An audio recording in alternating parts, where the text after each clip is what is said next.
bengkak di bahagian leher ataupun benjolan thyroid. So kalau macam leher saya ni kan doktor, macam mana saya nak tahu besar ke, bengkak ke, normal ke tak? Macam mana nak tahu doktor?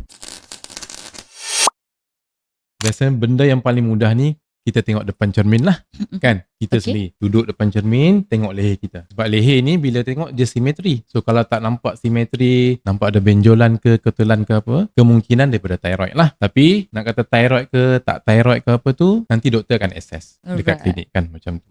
Nombor dua, biasanya kawan-kawan kita ataupun saudara mara kita ataupun pasangan kita, dia akan nampak benda tu, incidental finding kan.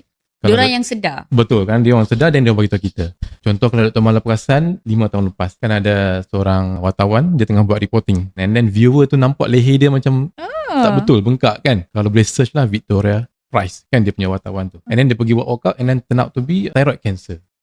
So that's why kadang-kadang kita mungkin tak perasan tapi orang lain mungkin perasan. Cara yang mudah lah.